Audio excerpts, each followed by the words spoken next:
Assalamu alaikum, dear students. How are you all? Hope you were safe and sound in the Eid vacation with your family members and relatives. I am also fine. Today I am here to take class for standard 11 and 12, and I will start a new chapter today, that is chapter 4 from your physics second paper book, and the name of the chapter is Magnetic Effect of Current, Electricity and Magnetism.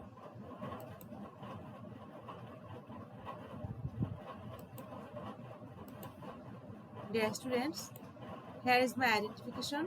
Me, Mafra Sharti, lecturer of physics, Square High School and College. Today I am going to explain some concept from this chapter. That is concept of magnetic field, Field-Oersted experiment, and force on a moving charge. So let's start the class. At first, Field-Oersted experiment. H.C. Field-Oersted discovered that magnetic field is created around a current-carrying wire. He showed that a magnetic needle gets deflected near a wire when current is allowed to flow through the wire.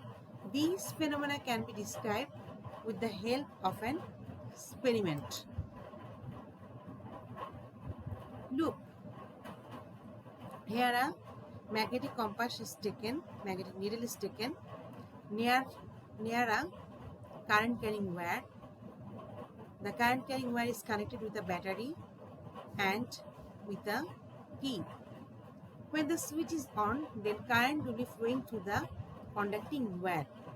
When current is flowing through the conducting wire, then due to the flow of current, there will be created a magnetic field around this conducting wire, and for that magnetic field, the magnetic needle will be deflected. So it proves that due to the flow of current, magnetic field can be produced, and this is known as magnetic effect of electric current. So let's watch the video of the experiment, which will make you more clear about the experiment.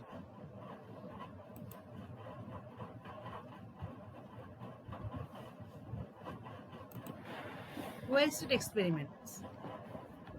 At first, take two wooden blocks of very thin white. There is a slit. A copper wire is arranged in a circuit.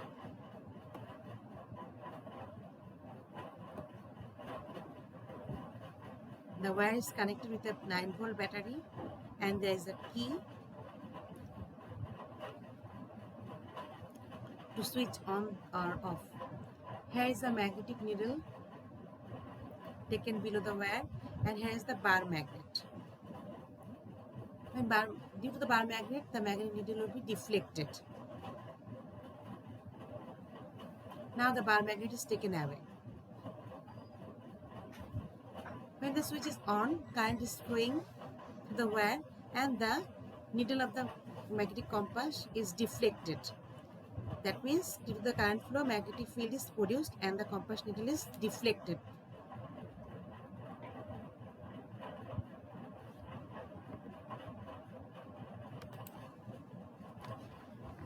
Dear students, we are explaining magnetic effect of current. There is a picture where you can see some magnets, bar magnet, horseshoe magnet, needle magnet, and I know you have already well known with this type of magnets. I think you may have this type of magnet with you. And you know the properties of magnet. A magnet has two poles, north pole and south pole. Like poles repel each other and unlike poles attract each other. And if a magnet is broken into pieces, then each of the pieces has both poles, that means north pole and south pole.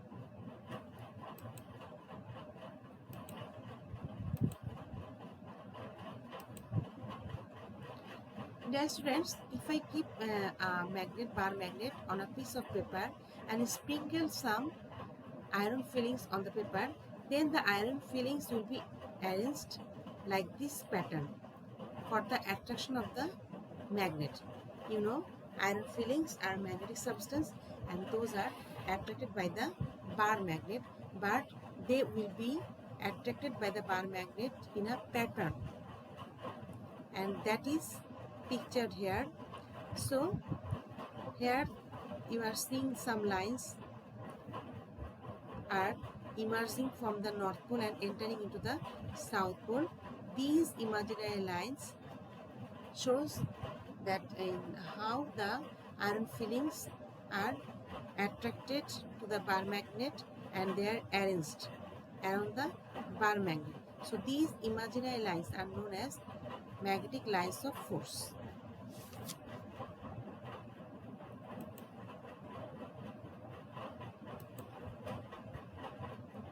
Now I will explain the concept of magnetic field and magnetic lines of force.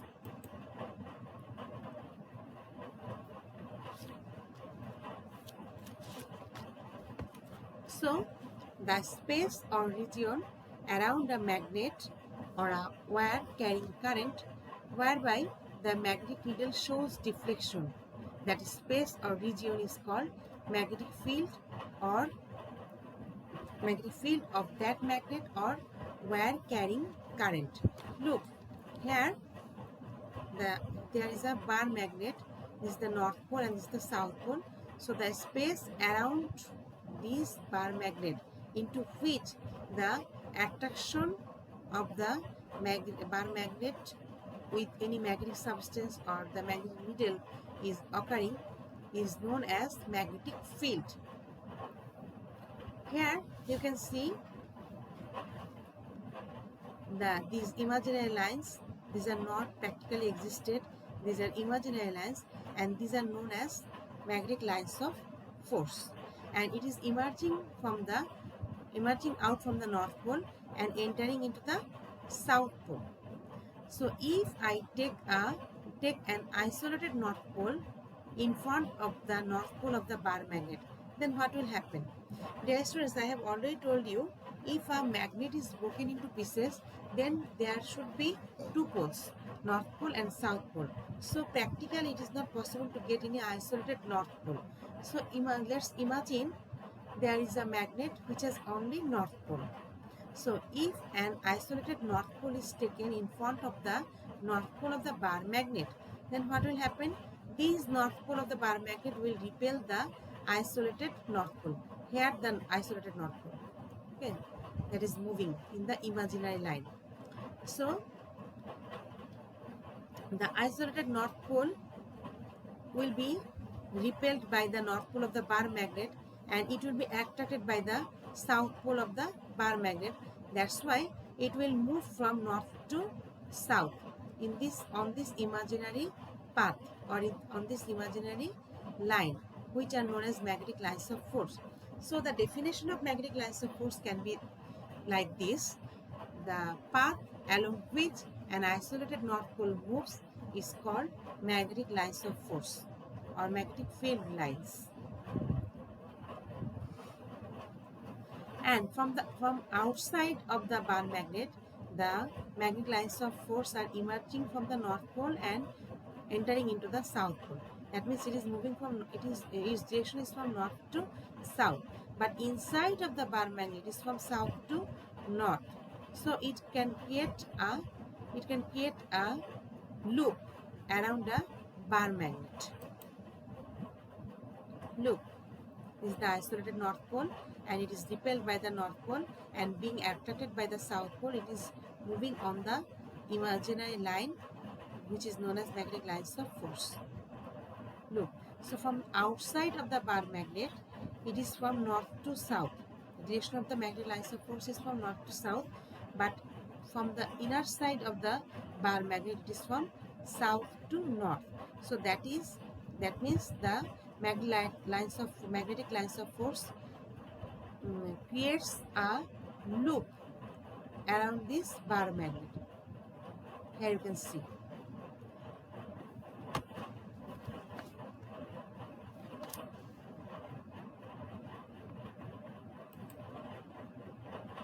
Magnetic flux.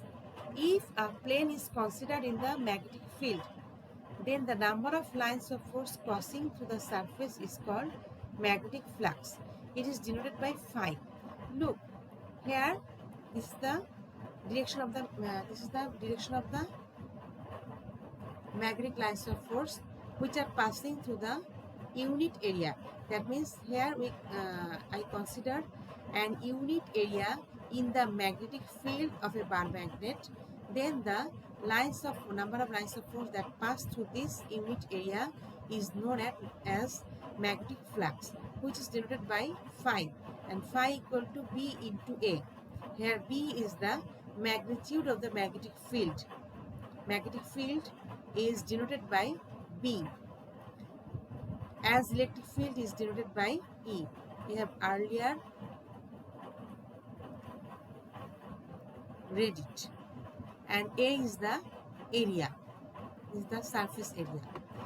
The unit of magnetic flux is Weber or Newton meter per ampere.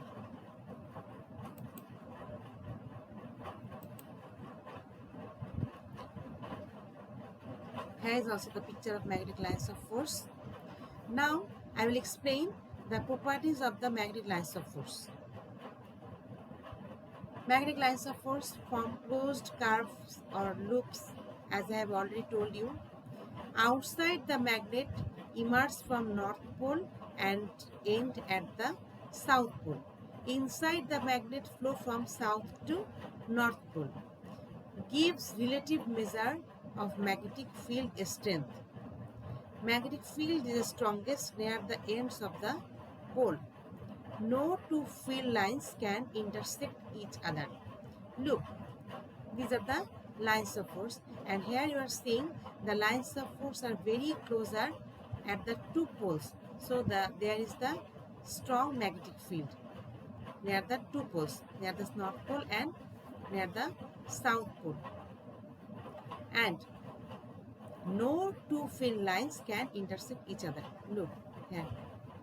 They are not intersecting each other.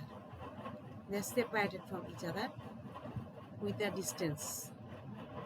So these properties can be given to your realization based question, that means B number question, which carries 2 marks.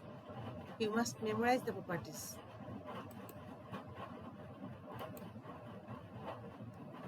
Now I will explain the right hand rule. Hans Christian Oersted discovered in 1820 that an electric current near a compass caused the compass needle to be deflected. Oersted's experiment showed that every electric current carrying conductor has a magnetic field surrounding it. I have already explained it, and also you have seen an experiment about, that is Oersted experiment. So here I will explain the right hand thumb rule. The direction of the magnetic field in a straight conductor is given by the right hand grip rule or right hand thumb rule. If you hold the current carrying wire in your right hand with the thumb pointing along the direction of the current, then the direction in which fingers curl gives the direction of the field, that means the magnetic field. Look, here the direction of the current carrying wire, current flowing through the conducting wire is shown by using your thumb, and the other fingers which are curled, that shows the deflection of the magnetic field. So when current is flowing towards upward direction, then the direction of the magnetic field will be anti-clockwise. And if current flows in downward direction, then the direction of the magnetic field will be clockwise. You can place your thumb along the direction of the current carrying wire and can identify the direction of the magnetic field very easily.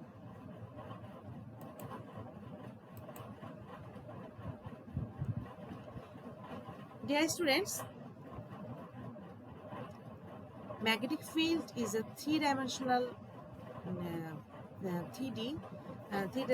magnetic field can be explained very easily in the three-dimensional.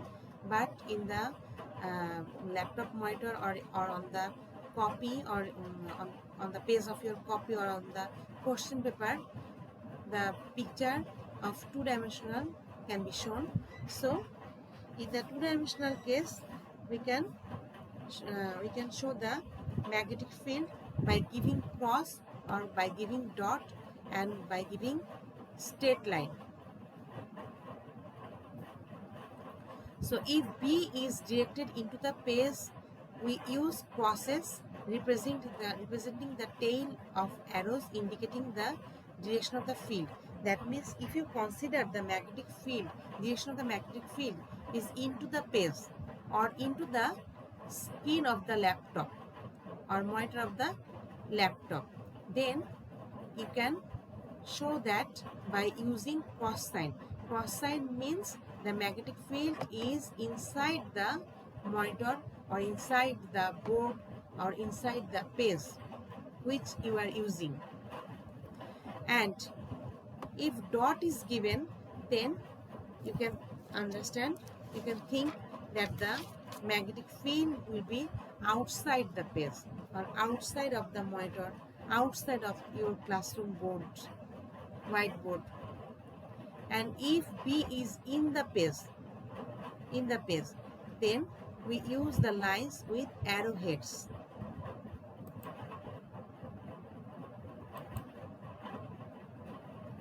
Now I will explain magnetic force on a moving charge.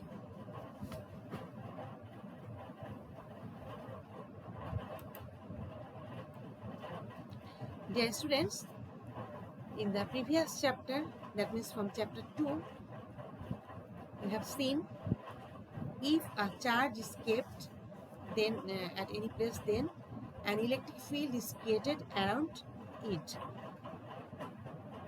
And here we will explain the magnetic field created by the current carrying wire. So here, if a charge is in motion in the magnetic field, then a force will be exerted on the charge and its direction will be changed. So here you can see there is a magnetic field which is inside the screen of the laptop, and a charge is in motion in this magnetic field. The charge is moving. Here I am taking a positive charge which is moving with v velocity. Okay. Then a force will be acted on the moving charge. If the charge is steady, then there will be no force.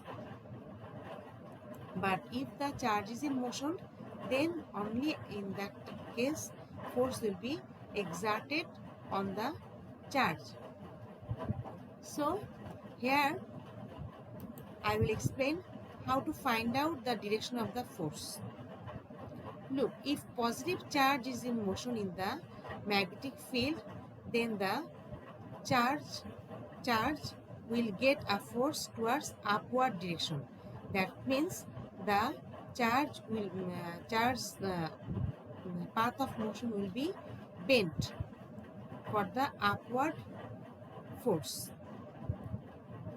That means when a positive charge is in motion in the magnetic field, then a force will be exerted on the positive charge due to the magnetic field. Because you know, when the charge is in motion, then a magnetic field is created due to its motion. And there is already a magnetic field here, that is B. So due to these two magnetic field, a force will be created on the charge which was in motion. And here you can see the positive in case of positive charge, the force will be in the upward direction. That's why the motion of the path of the motion will be bent.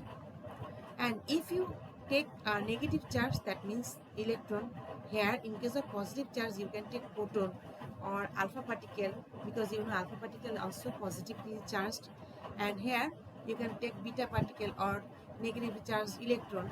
So if negatively charged electron is moving in with velocity v in the magnetic field, then also a force will be exerted on it. But here, as it is negative, so its direction of so the direction of the force will be reverse than that of the positive charge. In case of positive charge, we have seen the direction of the force in the upward direction, but here will be its opposite. That means its direction will be in the downward direction, and here also the charge motion will be bent.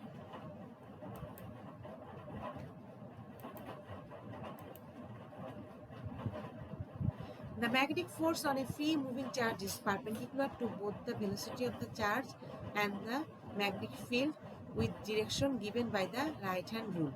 The force is given by the charge times the vector product of the velocity and magnetic field.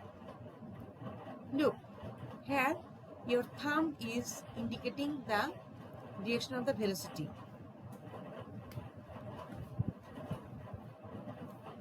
The pointer or the middle finger indicates the direction of the magnetic field, and here is the direction of the force.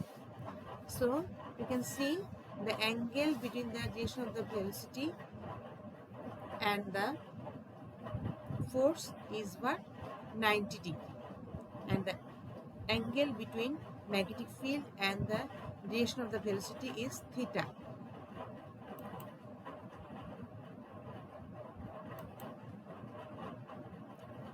Magnetic force on a moving charge. Now, in the previous picture, I have shown you how can you identify the direction of the force, and now I will explain you how to calculate the amount of force on a moving charge. That means when a charge is in motion in the magnetic field. The formula is FB equal to Q V cross B. Here FB is the magnetic force, Q is the charge, V is the velocity of the charge, and B is the magnetic field. Look here in this picture, you can see the direction of the force is shown by using your thumb. The pointer is shown the magnetic field, and the middle finger is showing the direction of the velocity of the charge. So the direction of the force is determined by the charge and the vector product of the velocity and the magnetic field. FB equal to, here we have written FB equal to Q V cross B. So you can write FB equal to Q VB sine theta, because you know V cross B equal to VB sine theta. So if theta is 90 degree, you know sine theta is maximum at the value of 90 degree. So when theta is 90 degree, that means if the angle between the velocity of the charge and the direction of the magnetic field is 90 degree, then the force will be maximum, and the maximum value of the force will be QVB. When the velocity and the field are perpendicular to each other, then we can get the maximum value of the force. So by using this force, we can calculate the force exerted on the charge which is in motion in a magnetic field. Dear students, today I want to finish my lecture, and in the next class I will explain some more interesting topics. Till then, stay safe.